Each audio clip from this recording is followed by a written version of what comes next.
Good morning. Are we live? I believe we are live. Well, look, thank you everybody for joining us this morning. I think there's still one or two still turning up.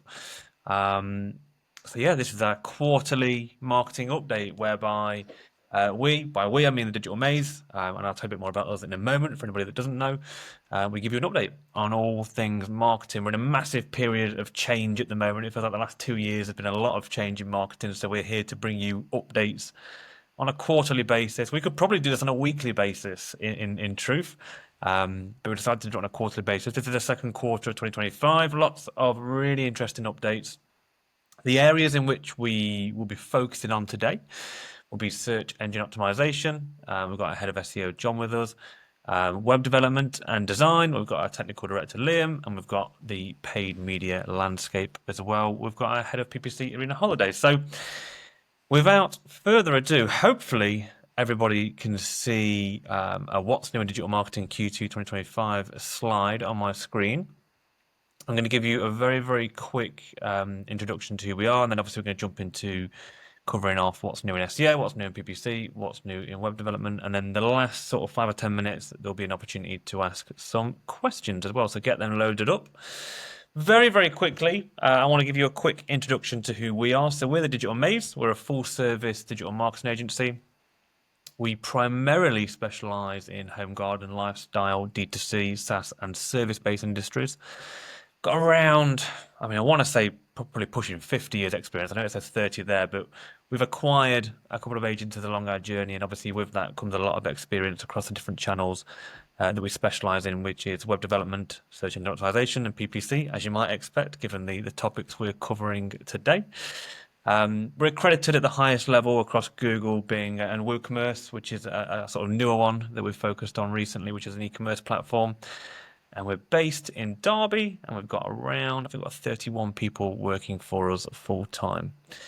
So that is enough about me. I am going to hand over to our head of SEO, John, who's going to talk to you about what is new in SEO. Over to you, John. Hello there. I'm John. I'm head of SEO at the Digital Maze, and I've been with the Digital Maze for around 6 years now, but I've been in digital marketing, working for agencies and in-house for a long time. I'm good at Googling. I'm trying to get better at prompting. That's my goal over the next few weeks. But I'm going to talk about what's happened over the past few weeks.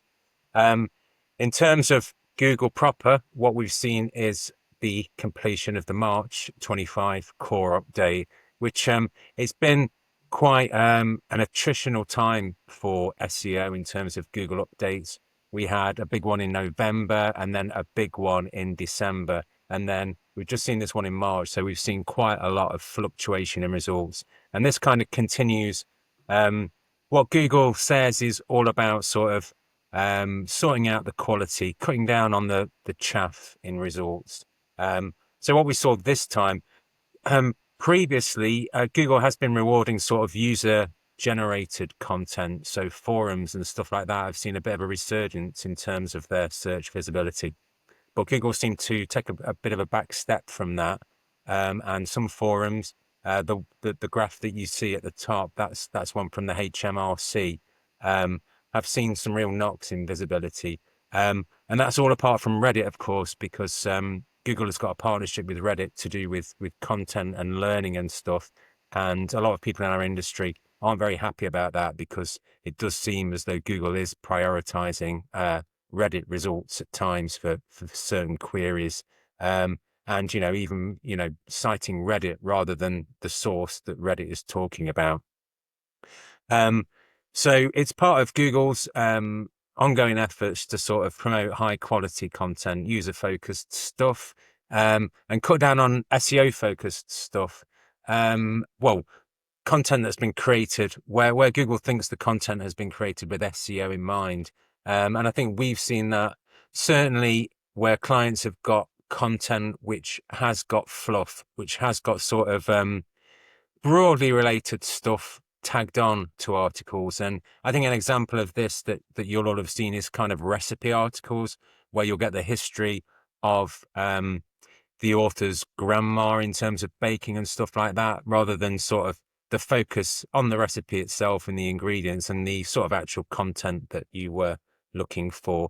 So if we move on to the next slide, please, Rob.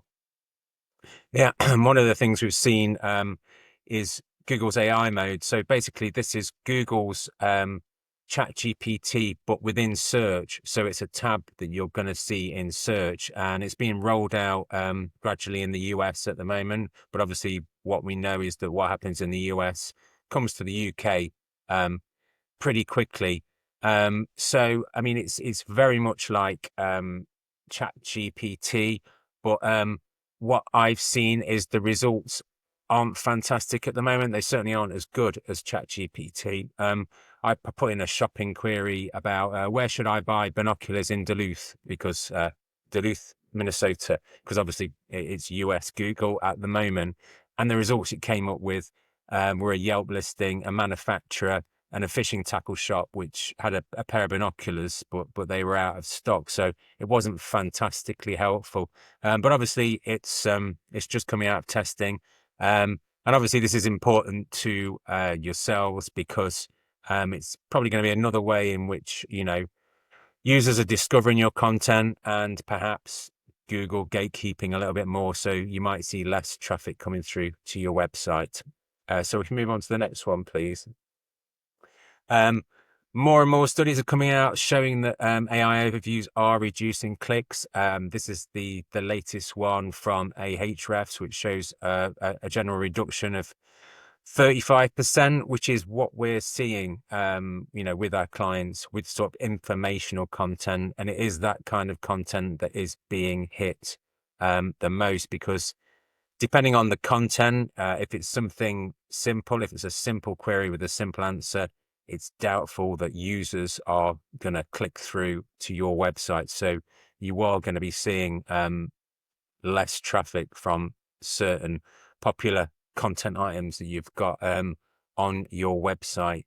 And I guess this feeds into it's not just not just AI. It's the features, the search features that we're seeing, which are, they get lots of eyes, they get lots of visibility, which is great, but they're going to cut down on the number of clicks you get. I mean, Google itself says that links included in AI overviews get more clicks than if the page had appeared in a traditional web listing for that query. That's something that people in our industry would argue against, and it's hard to tell at the moment because we're not getting any information in Google Search Console, which is the tool we'd use to, find out actually how much traffic we are getting from AI overviews at the moment. Hopefully, one day that will come in Google. So if we move on to the next one, please, and obviously, as we were saying, the sort of zero-click behavior that we're seeing, and the drop-off in traffic to some clients and to some of their content, it's linked to do with the structure of the web pages as well, and the SERP features that we're seeing in those pages. So things like featured snippets, but people also ask questions, the search for these brands type stuff.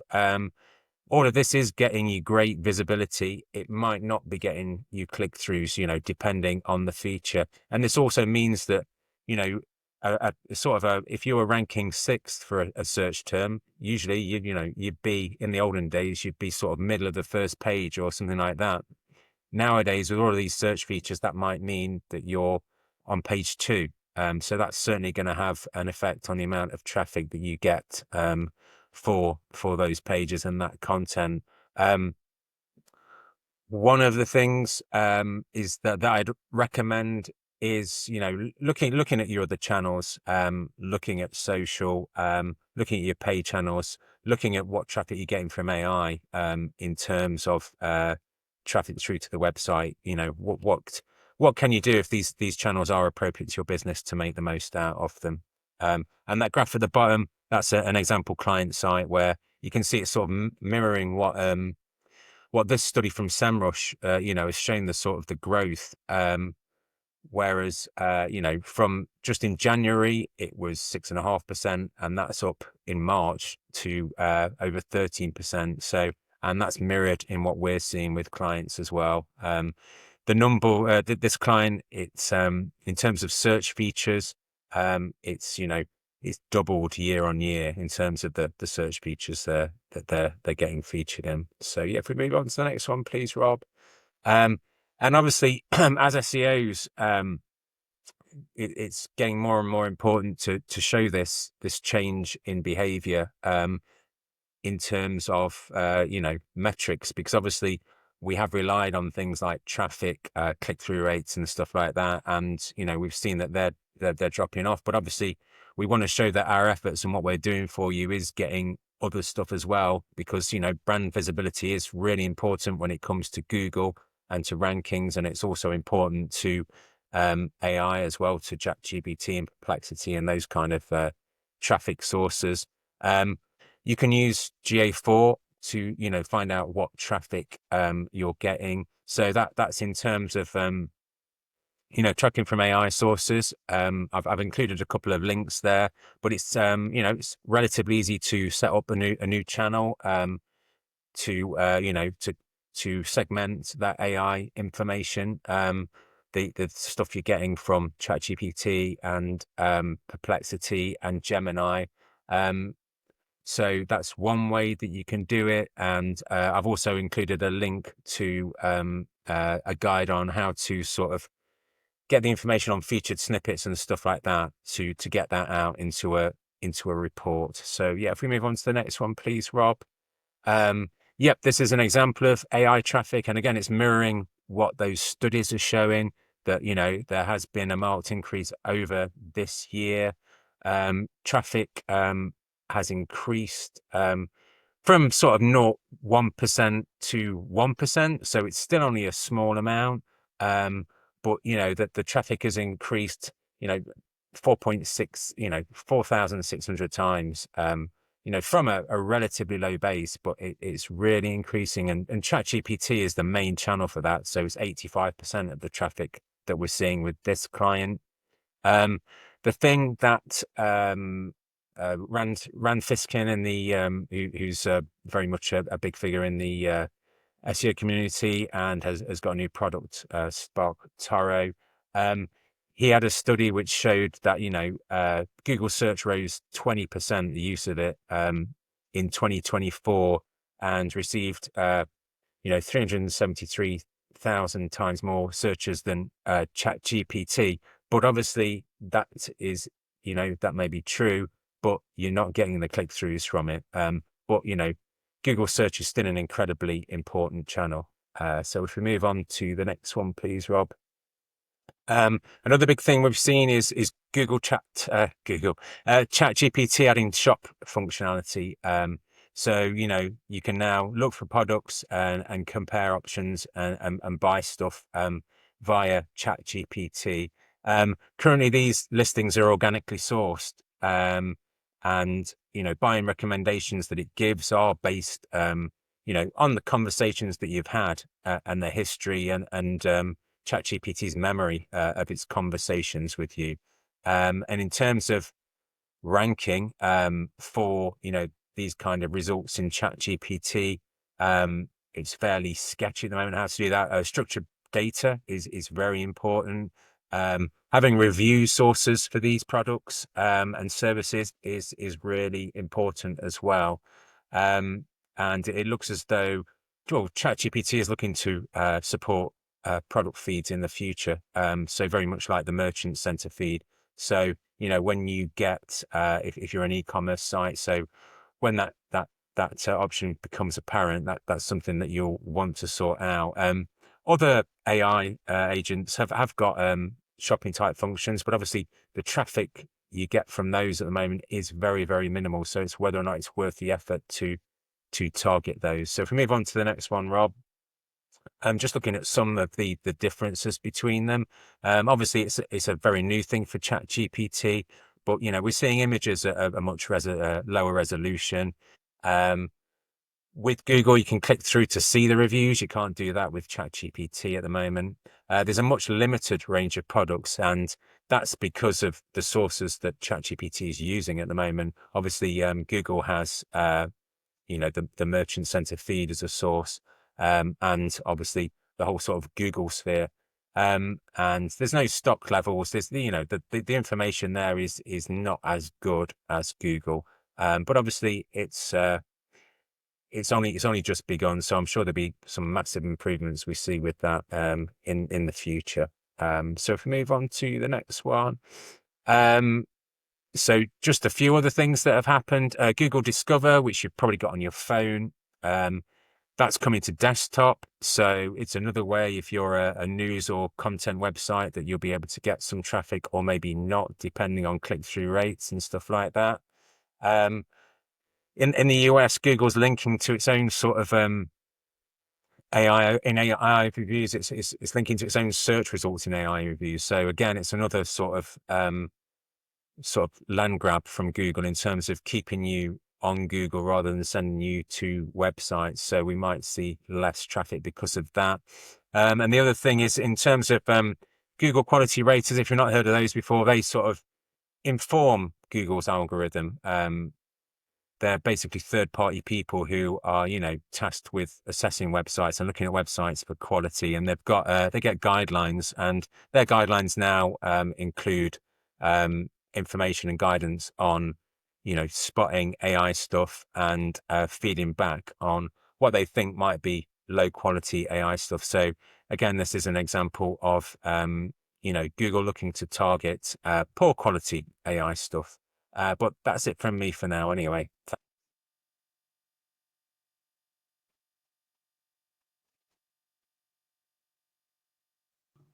Excellent. Thank you, John. Right, I'm going to bring Arena into the stage. Thank you very much, Rob. Brilliant. Great. So, hi, I'm Irina, and I'm head of PPC here at the Digital Maze. I've been here for about 2.5 years as head of PPC, and have been doing all things paid for over 18 years now. And during that time, I've been working on a bit of everything, really, on B2B, B2C, client agency sides, so done it all. Just a little fun fact about myself. I'm a former hobbyist model and now a photography enthusiast, and you're likely to spot me with a camera on the streets, so maybe I even took a picture of you, who knows. Let's go ahead and go to the next slide, please, Rob. Thank you. So first update is from Google. There will be quite a few updates about Performance Max today, and this one is no exception.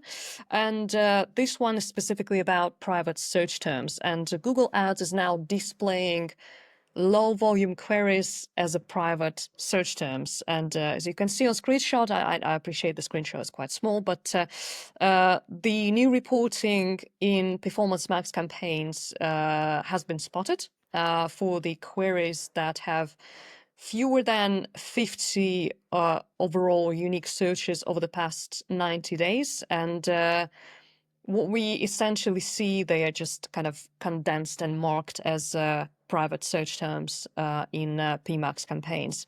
And it looks like Google just continues the shift towards more of a privacy-driven advertising and pushing the advertisers towards more of an automated approach to optimization rather than kind of more of a granular keyword level account management.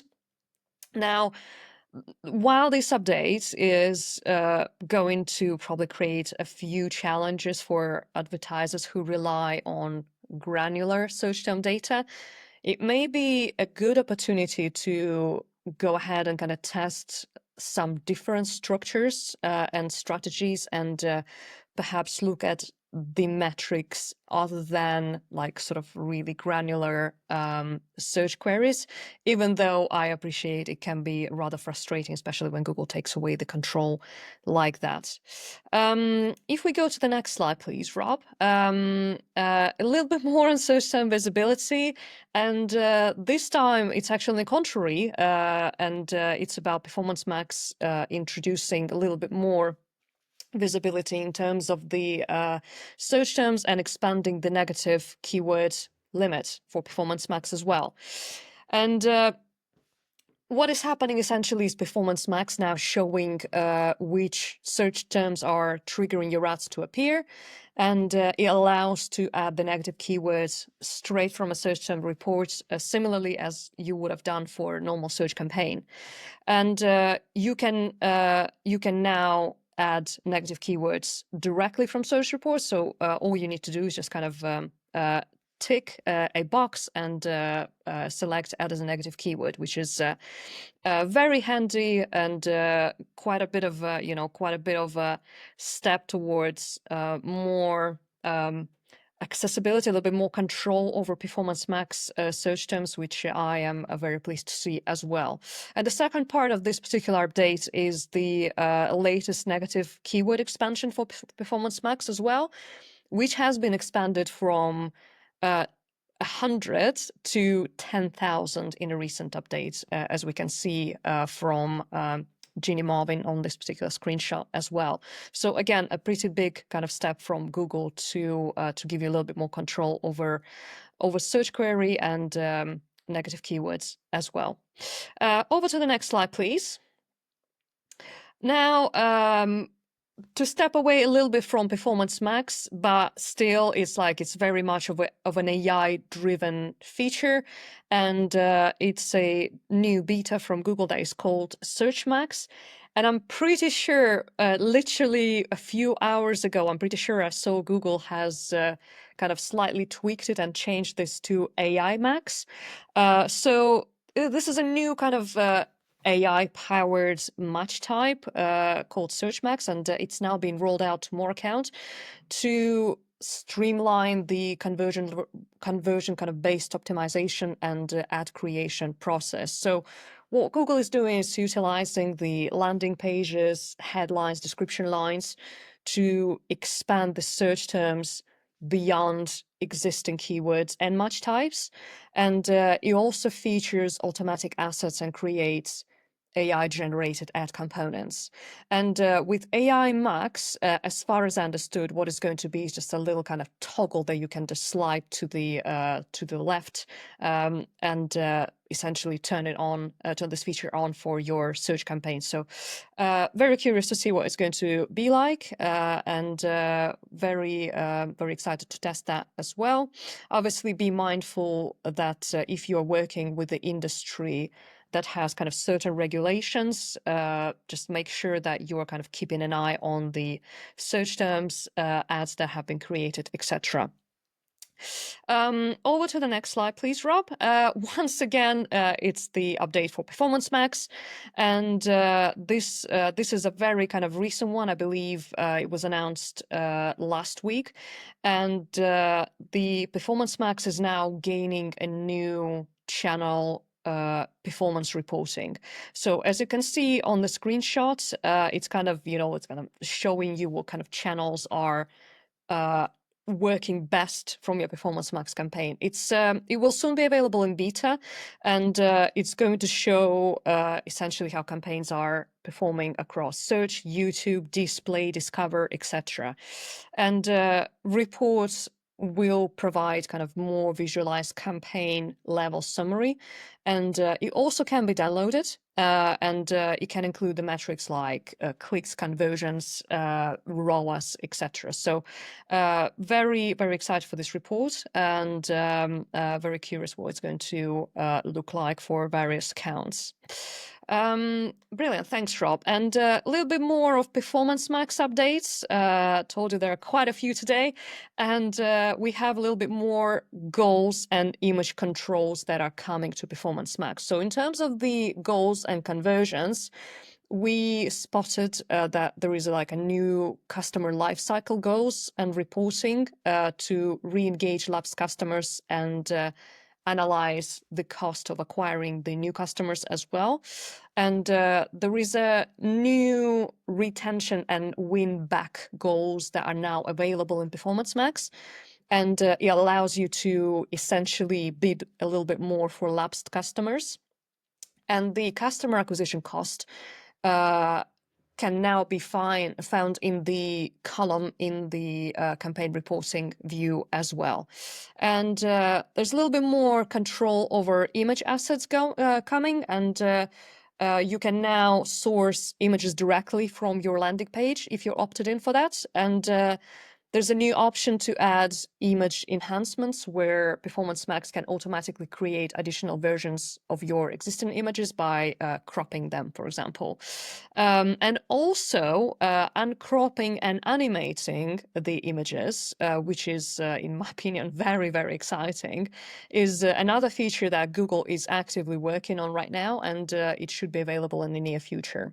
So keep your eyes peeled for that, potentially something that we will talk about in the next webinar as well. Over to the next. Thank you, Rob.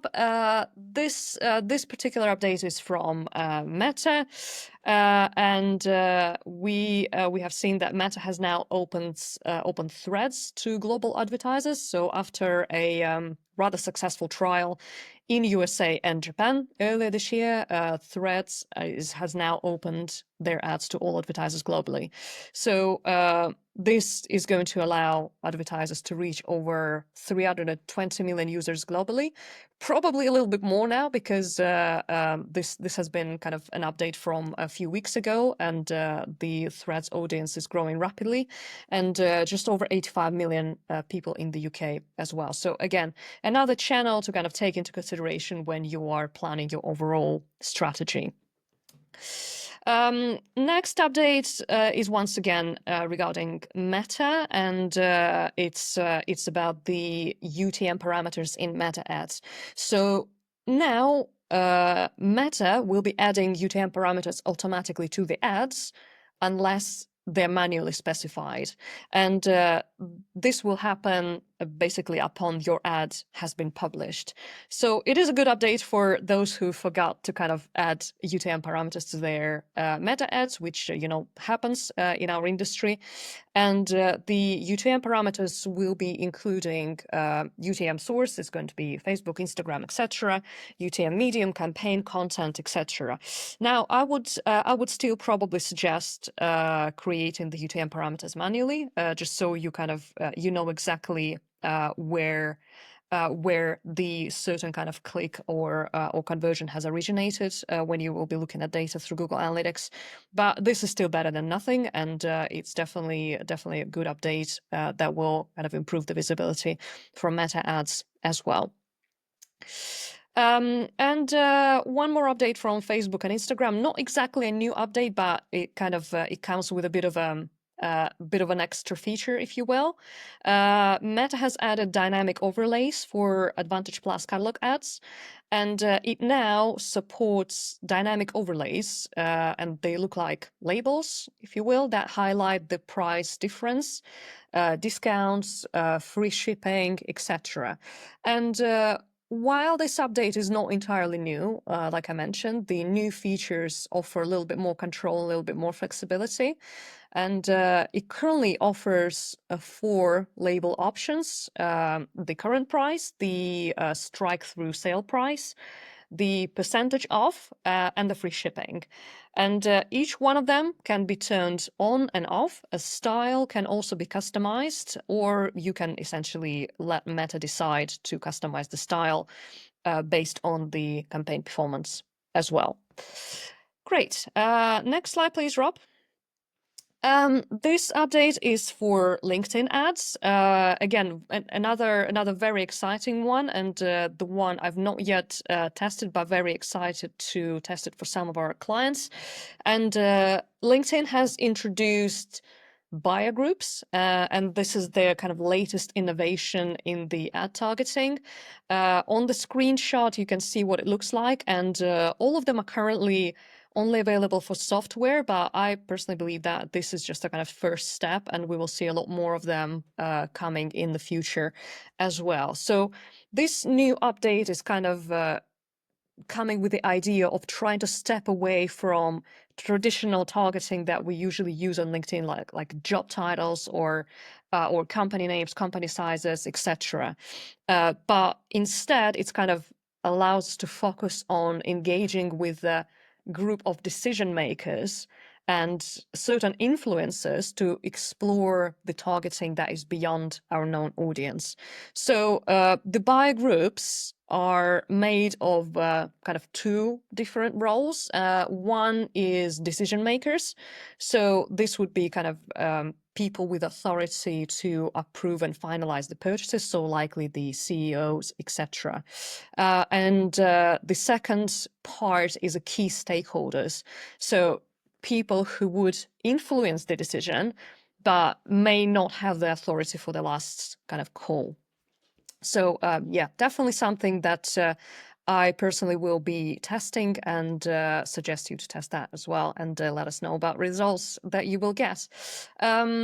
Great. Next slide, please, Rob. Another one from LinkedIn, another very exciting one, is a qualified lead optimization.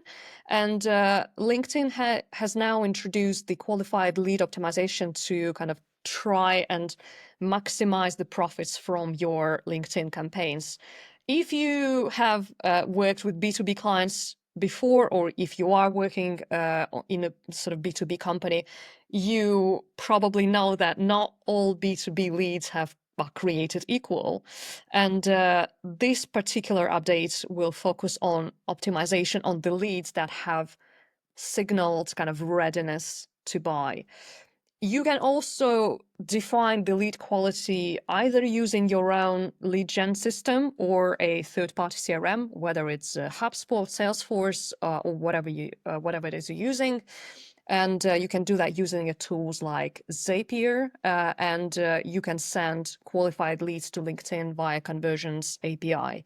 And by setting a qualified lead conversion event, you can essentially share the high quality lead data with LinkedIn, even if they have been captured through the third party website or through the sales team or through any other offline channel, they will still be taken into consideration. And some of the early results look rather promising, and it looks like some of the results featured on LinkedIn Update have a bit about like 39% decrease in cost per qualified lead, which is very impressive. So great. And lastly, this is an update that John has already mentioned, but I thought I would sort of quickly touch on it as well, not perhaps in that many details. Obviously, the shopping ads are now coming to ChatGPT, and while these are not exactly ads, they're not sponsored, and the OpenAI has emphasized that. This may still impact PPC performance in Google and Bing Shopping. So will be very interesting to kind of see the trend and where this is going to go in both in Google and Bing Shopping as well. I believe this is the last slide that I have. Rob, let's have a look. Yes, it is indeed. It is indeed. Thank you, Irina. Right, and last, maybe least, I'm not sure, over to Mr. Nelson. Brill. Hi, everybody. So I'm Liam. I'm the technical director at Digital Maze, and I've been doing everything within web development for well over 15 years now. My main day-to-day job at the minute is just keeping up with all of the different tools and technologies that are flying around over the past 2 years, seeing what's useful and what's not so useful. So if we go to the next slide, Rob. So today I'm just going to touch on ChatGPT and Gemini. I'm going to talk through some of the CMS updates that have happened lately and some of the no-code options that currently exist. Then move on to the world of e-commerce in terms of what's going on over there. And then lastly, just going to touch on some useful tech tools that you might find useful. So starting with ChatGPT and Gemini. So I'm assuming everybody on the webinar today knows about these two platforms. Both have been around for about 2 years or so now, and have slowly been becoming ingrained in our lives. So comparing the two, ChatGPT, in my opinion, is still the best out there. It's very versatile and can perform very well at the majority of tasks, whether that's debugging code, writing content, helping with pitch deck layouts, and everything in between. One of the things that sets it apart, again, from something like Gemini is the vast array of plugins it has. So you can integrate lots of different useful tools with ChatGPT these days. And the thing I've liked about it more recently with their updates is it's a lot quicker. So when you're putting prompts in and getting responses back, it seems to do it a lot quicker. I'd say almost twice as fast as the alternatives like Gemini. But the thing I've been using a lot recently is the custom personas side of ChatGPT. So you can set up your own kind of models with pre-based scenarios within ChatGPT. So from a coding perspective, I can have one for Shopify help, I can have one for WooCommerce, I can have one for helping with creating pitch decks or email communication for clients. And it just helps those initial repetitive prompts that you need to keep doing. So if you've not tried that out yet, I definitely would give that a go. Then moving on to Gemini. So this again has been around for the same time as ChatGPT. I think when it was released, it was definitely subpar, and still it is subpar compared to ChatGPT. The things it does well is obviously with it being a Google product, it does some useful things like it can summarize your emails if you want to give it access to that. Same for your calendar and pretty much anything else within the Google ecosystem. The only time I really find myself going to Gemini is, recently been on holiday. It can help like finding cheap flights without having to use Google, suggesting things to do when you're at your destination and things like that. It is good from that perspective, but from a kind of using it in a commercial workplace or anything like that and getting things done, ChatGPT pretty much beats it every time, in my opinion. The other time I'll find myself using Gemini is on the phone. So the kind of the personal assistant, it's integrated there, particularly obviously on Android, is really useful. Again, it's just kind of the more day-to-day task-based help is what it's good at, but definitely still find myself using ChatGPT 90% of the time. So moving on to WordPress, which again, I'm assuming everybody knows what it is, but also what we call no-code editors. So quick intro to that is you've got services like Wix and Squarespace that have been around for a long time, and they've always been kind of touted as the very startup entry, max 5-page websites or maybe even the odd landing pages. And again, with the introduction of AI a couple of years ago, they've built in kind of prompt-based website creation.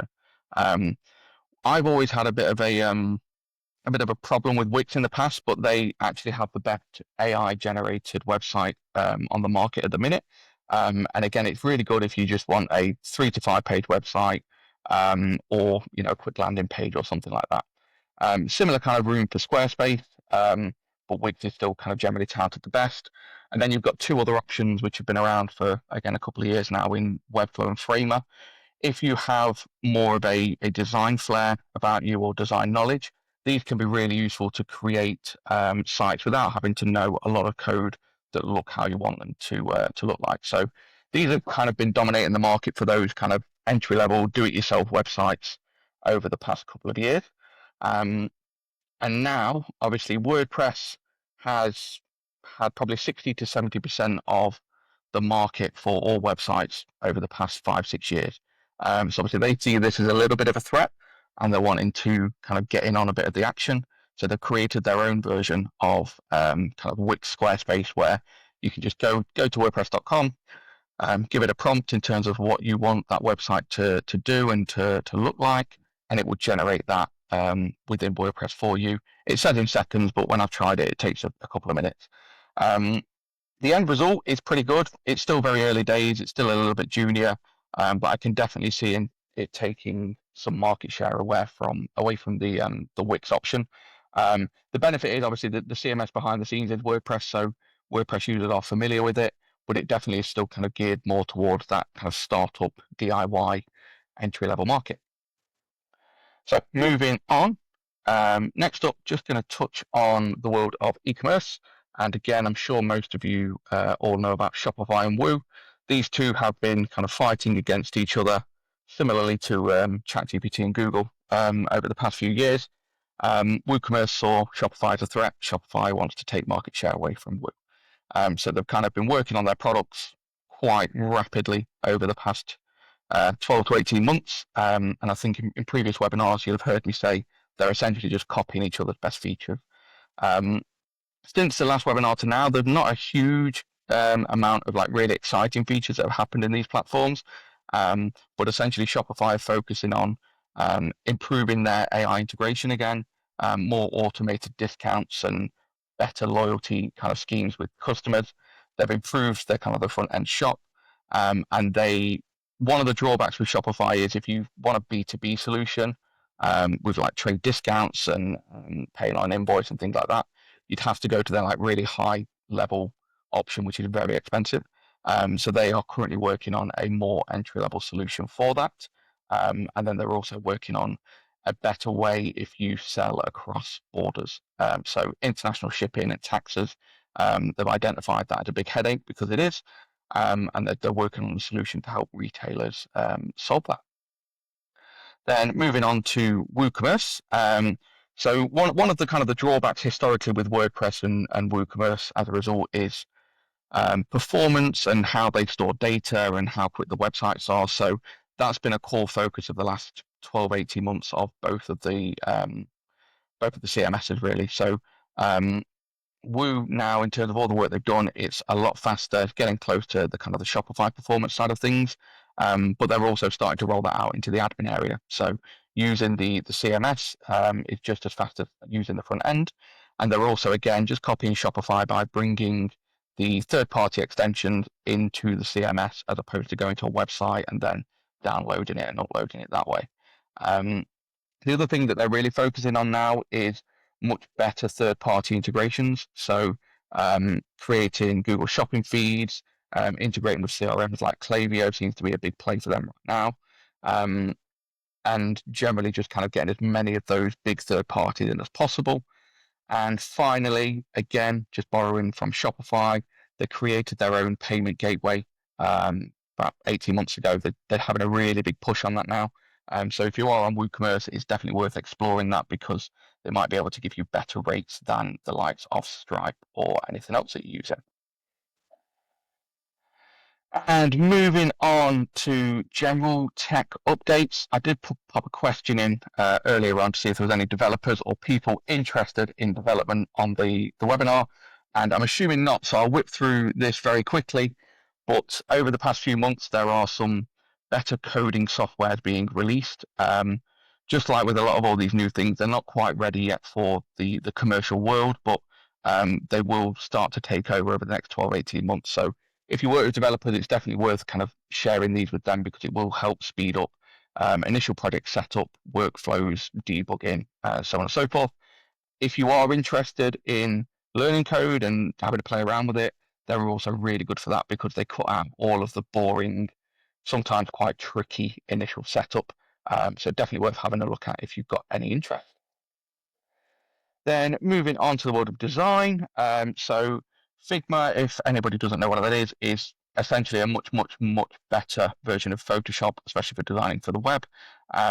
They've been working on their product a lot over the past 12, 18 months again, introducing the AI features, but also working on their prototypes. So we find this useful if we're putting together a design and the client can't quite see how it's going to look at in the kind of the real world before it goes to development. We can use Figma to kind of build a nice prototype so that the end user can see how that's going to shape up. So really useful tool. It's worth looking at if you're not currently using it. And finally, I think from me is just an Adobe beta project that they announced a few months ago. So if there's anybody that does design and it's mainly 2D design, this is a tool that will allow you to do that, but then you can create 3D objects as you're going through. There was supposed to be a video playing on the right hand side, but doesn't seem to be working. When we share the data, you'll be able to see that in action a bit more. So if you want to turn your 2D designs into more cool 3D images, then this is a tool to try out. And I think that's about it from me. Perfect. Okay. Well, what I'm going to do is I'm going to bring everybody back into the room. So we're going to get Arena back in and we're going to get... Oh, John has disappeared. Oh, no, John is there. Yes. Thank you all. So we've got some questions come in from some viewers. So I'm just going to fire them out to the gang. What are the best tactics to undertake to try and get included in AI responses to queries and prompts? I'm going to guess that's aimed at yourself, John, if that is something you could help with. At this stage, it's very much the same as writing for to perform on in search engines, and that's in terms of showing your authority when you're writing stuff, and you're demonstrating your expertise and experience in the area. So producing high quality content. Structured data helps as well. So that's like a schema markup, which your developer can help you implement. That helps. It helps Google understand content, and it helps AI understand content as well. That's useful. What we're also seeing is brand is very important as well. So digital PR comes into it as well, and getting featured on other websites in best of lists and stuff like that. That's something that AI seems to like, and will cite products and cite brands that are getting mentions in other places. But it's very much very much a developing thing. But at the moment, we are seeing content that does well in search, does well in in AI overviews and ChatGPT and stuff as well. Excellent. Let me just check the chat, make sure nothing else come in. So I think one for Liam. So WooCommerce updated to checkout, which I think it's fair to say that we'd recommend if you are on WooCommerce, we'd recommend looking at that and upgrading. But the changes, are they going to help with conversions, or is it more behind the scenes stuff that it helps with? I think they definitely will help conversion. So they borrowed a lot of the structure and UI from Shopify, who invested a lot of money in perfecting that. But then behind the scenes, in terms of the speed of applying coupons and entering your shipping address information, postcode lookups and things like that, have greatly improved as well, which will in turn help with speed and obviously conversion. So yeah, definitely check it out if you're on Woo and you haven't installed it yet. Cool. PPC questions. So Performance Max is showing more data now, like which channels are working best. How should you use that to actually inform and improve our results? Irina. Very good question. Thank you for asking it. And it is a it is a very kind of tricky question as well as good, because while it is important to kind of look at the channels in isolation, it is also important to remember that it's called Performance Max for a reason, and this is a combination of of like different channels. It's a combination of different ad formats, and it is it is likely that in the certain PMax campaign, the results you are getting from search are kind of supercharged by by some of the kind of display and video ads, etc. So what I would suggest doing is just kind of judge each Performance Max campaign on a separate basis. Like, don't, if for example you see that that shopping is doing better than search, or search doing better than display, it doesn't necessarily mean that you need to kind of pause the Performance Max campaign and go full on search or go full on shopping. Just to kind of make sure that you're you're like looking at all the data, like I said, on every campaign basis. Like it doesn't have to be the same for one Performance Max or the other, even in the same account. And just kind of see if it can be scalable, if if there is something else that you can do with this particular campaign. But make sure that you don't kind of make hasty decisions and like sort of isolating the channels if you kind of see that one is performing better than the other. I hope this helps. Yes, thank you for that. I think we'll do one more question. I think aimed at John, actually, unless anybody else wants to chip in, of course. But somebody's asked, is there a way you can use AI tools, ChatGPT, whatever it might be, to actually write half decent content? And if not, what would we recommend in terms of how to use them to support writing good content, maybe faster or more efficiently? What I wouldn't recommend is you asking ChatGPT to sort of write an article for you off the bat and then Yeah. sticking that on your website.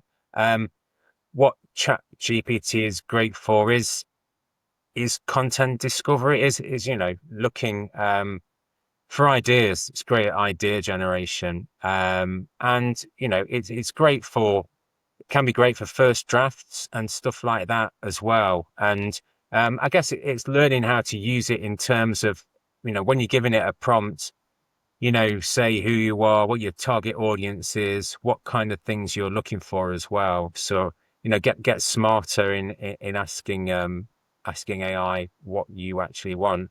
But I would say, it's certainly good for, when you're looking at certain topics, looking at what to cover. It's really useful for that, and it can be useful for drafting stuff. But I would never put anything out that had just been created, solely by using it. Excellent. Any more questions? I'm just looking at the chat now. Anybody who has stuck around for this Q&A, if you want to ask a question, feel free to do so now. If not, we'll be jumping off in just a moment. No, I think it looks like we've exhausted all the questions, which I think I'm going to take that as a good thing. Well, look, thank you, Arena, Liam, John, for putting together the information. Thank you, everyone who has come this morning. I know spending an hour with us on a Thursday morning is quite a big commitment when we're all busy, so we're very grateful for that.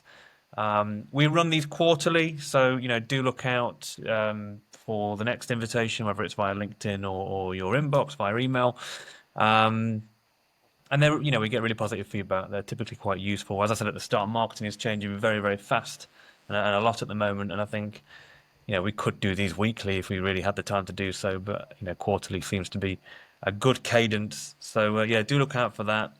And thank you again. We will see you again next time. Well, thanks everybody. Thank you. Bye bye. Ta-ra.